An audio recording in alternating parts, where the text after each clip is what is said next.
গৃহ ও পৌর কর থেকে মূল আয় আসে চট্টগ্রাম সিটি কর্পোরেশনের। তবে অসাধু কর্মকর্তাদের যোগসাজশে কর ফাঁকির অভিযোগ নতুন নয়। সম্প্রতি সিটি কর্পোরেশনের দুটি তদন্ত প্রতিবেদনে বেরিয়ে আসে 40 কোটি টাকা পৌরকর জালিয়াতির চাঞ্চল্যকর তথ্য। ঘটনা তদন্তে চসিকের সংশ্লিষ্ট শাখায় অনুসন্ধানে আসে দুদকের টিম। এই সময় ফিল্ডবুক, বার্ষিক মূল্যায়ন প্রতিবেদন পর্যালোচনা ও তদন্ত কমিটির সদস্যদের সাথে কথা বলেন দুদক কর্মকর্তারা। প্রশ্ন, কিভাবে হলো এই জালিয়াতি?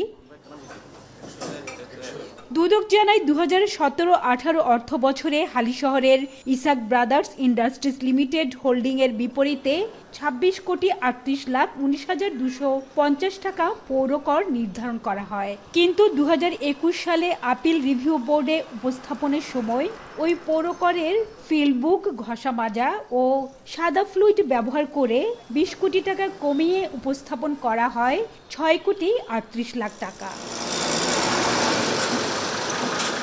একই কেরামতিতে পতিঙ্গার ইনকন্টেন্ট লিমিটেডের 25,67,00,000 টাকার কর হয়ে যায় 5,67,00,000 টাকা। রিভিউ বোর্ডে আরও কমিয়ে উপস্থাপন করা হয় 57 লাখ টাকা। সিটি কর্পোরেশনের ওইটা শিডিউলভুক্ত অপরাধ না, যেহেতু হচ্ছে যে সিটি কর্পোরেশন হয়তো বা ওনাদেরকে বা এটা করতে পারে, ব্ল্যাক লিস্টেড করতে পারে, বাট যেহেতু উনি বেনিফিশিয়ারি হয়েছে তখন এটা দুদকের, যেহেতু শিডিউলভুক্ত অপরাধ দুদকের মতো কাজ করে, তখন এখানে বেনিফিশিয়ারি সহ কর্মকর্তারাও আসবে। গৃহকর জালিয়াতির দুটি ঘটনায় চসিকের এক কর কর্মকর্তা ও 2 উপকর কর্মকর্তা এবং 3 জন হিসাব সহকারীর বিরুদ্ধে শাস্তিমূলক ব্যবস্থা নেওয়া হয়েছে বলে জানান চসিকের এই কর্মকর্তা।